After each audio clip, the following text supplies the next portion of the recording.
So this is 9.8. We talked in our last video, I had mentioned position, velocity, acceleration. So to start, I just wanted to kind of recap a little bit for you. You'll notice a little bit of a change in notation. So this is nothing new. It's just a different way to write it. I and J are unit vectors just in the direction of X and just in the direction of Y. So all this means, it's the same thing as writing it like this. It's no different. I prefer to write it this way. So that's how you'll see me write it all the time. But in terms of writing it out for these purposes with X prime and Y prime, I thought it might be nicer to have them in that form. Whatever's in front of I is your X component. Whatever's in front of J is your Y component. So that's all you have to concern yourself with. So we talked in the last video, again, your position vector is just R of t. It's just your two, parametric, essentially, your two X and Y components there. If I wanted to find velocity, I would take the derivative of each of those. If I wanted to find acceleration, I would take the second derivative for each of those, or take the derivative of the velocity vector. And then speed is a really interesting one. Students mess up speed quite often. Speed is the magnitude of the velocity. So how would you find the magnitude of this vector, right? You square each component and take the square root. Okay, so we're going to work through a couple of problems for today with that information. So I have my first function here, my position function.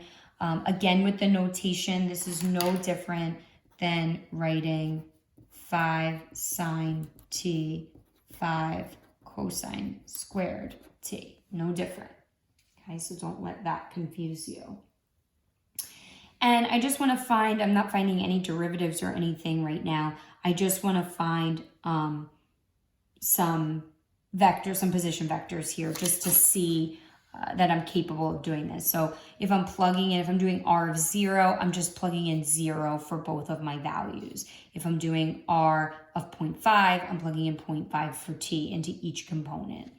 So why don't you try that now, and then you can see if you get some of the same answers that I do. And we're going to get some decimals, so I'm going to just round to 3 decimal places, and I can use my calculator to help me with this.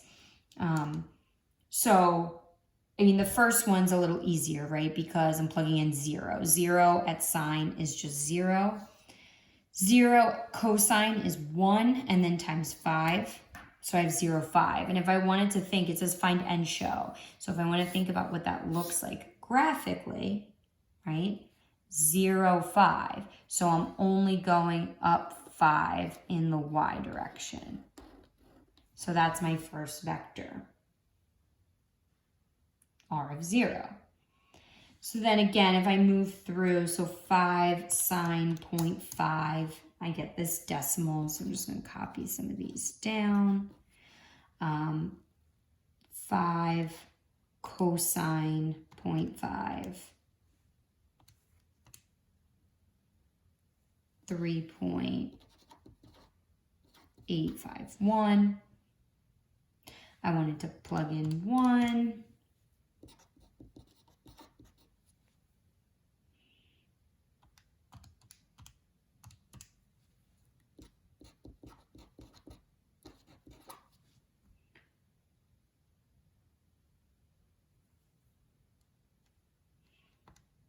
If I want to plug in 1.5,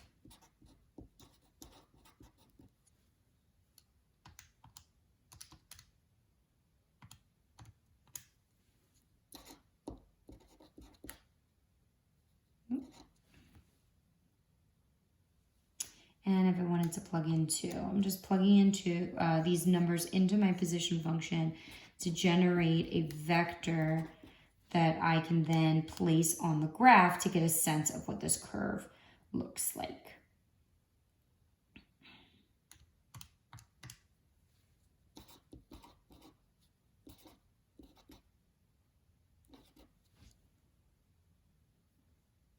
So what you'll see happening here is we start up here and then we move down with each vector. And eventually we'll hit the x-axis there, and then it'll actually bounce back, and then we'll get this curve based on those values. Okay, so now we're going to talk about average velocity. So if I want to find average velocity, remember that means I'm not actually using my velocity vector. I'm doing my rate of change for my position vector. So my average velocity, if I wanted to find average velocity on this interval 0.5 to 1, I'm going to see what my position vector value function is at 1, and I'm going to subtract what it is at 0.5, and I'm going to divide by 1 minus 0.5. So I'm doing my rate of change formula, essentially. And I have these numbers up here, so I can just go ahead and plug some of those in. And when you do that, you'll see that you get something that looks like this, 3.614 and negative 4.794. That would indicate the secant line, right, that you're seeing at those different spots. So these would show you the slopes of those secant lines. So just something to think about. And I also gave you an interval from 0.5 to 0.6. So again, how would I find that? I take my position at 0.6, subtract my position at 0.5, and divide by that change. And when you do that, you get 4.26 and negative 4.44, something like that. So this section is really just about, relating it to position, velocity, acceleration. So it's just a couple of different scenarios of things that you might be asked to do given a vector value function. So now it actually says find the velocity of t, like find v of t, find that velocity vector at 0.5. So I guess what I'll do for you is I'll rewrite my position vector at the top. So I have 5 sine t and 5 cosine squared t. And I want to find my derivative.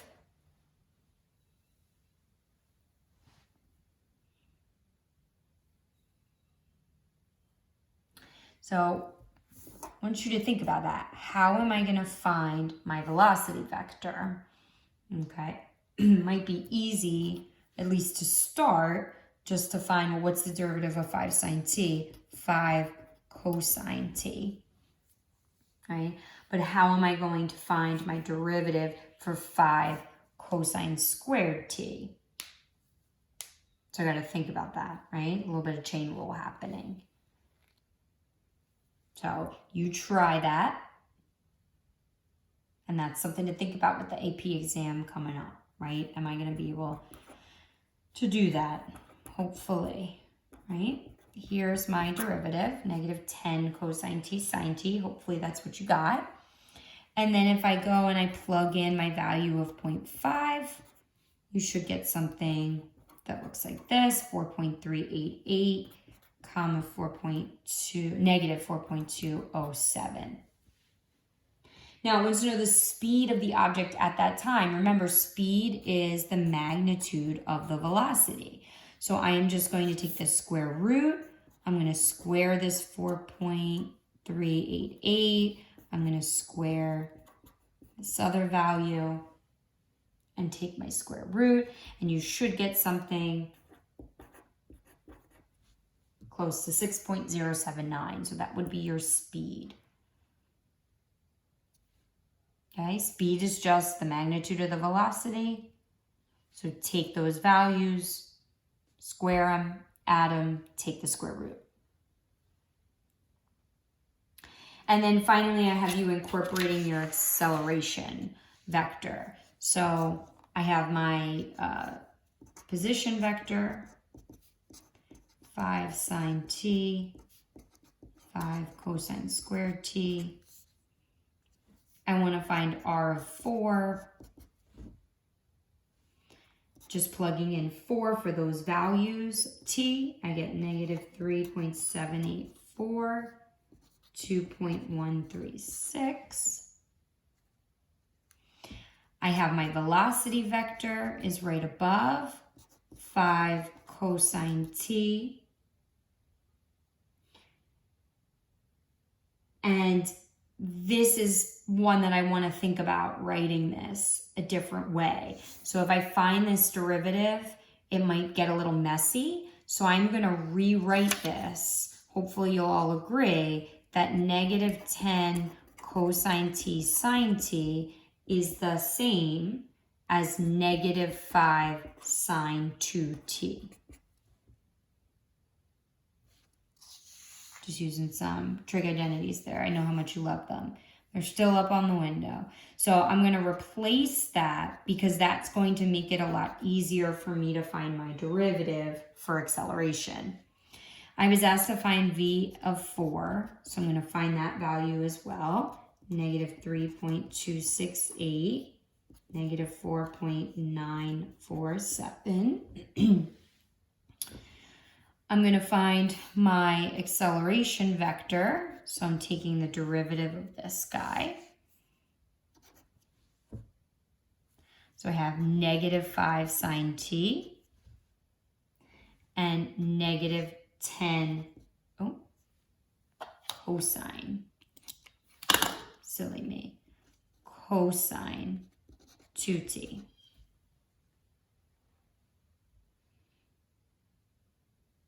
And then I want to find the acceleration at 4. And when I plug in, I should get something around this. 3.784, comma 1.455. So I found my position at 4, my velocity at 4, my acceleration at 4. Hopefully the next question is a great refresher, something that you remember from earlier in the year. I want to know, is the object speeding up or slowing down?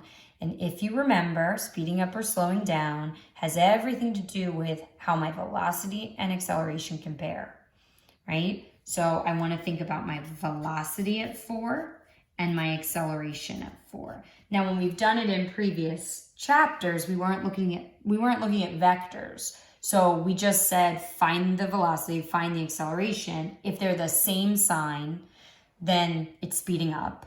If they're different signs, it's slowing down. So we're not going to actually be able to calculate a number necessarily. Maybe we can, we'll think about that. But I just want to still compare in terms of how they're moving. Are they moving in the same direction or in opposite directions? So if you look, the velocity at 4 has both a negative y component and x component. Acceleration at 4 has both positive x and y components. So the components are both different signs, right? So because it's different signs, the object would be, slowing down. It's the combination. So now a lot of times students, when we do this problem, will ask, well, that was kind of convenient, right? If all 4 components are positive, great, it's speeding up. If all 4 components are negative, great, it's slowing down. If the x's differ, if all 4 are negative, the object would also be speeding up.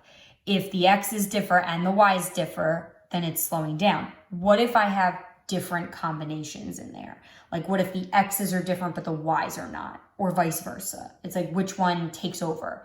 So to figure out which one takes over, you would use the dot product. So the overall dot product, remember from last video, is just a scalar quantity. If that is positive, then it's speeding up. If that is negative, it's slowing down.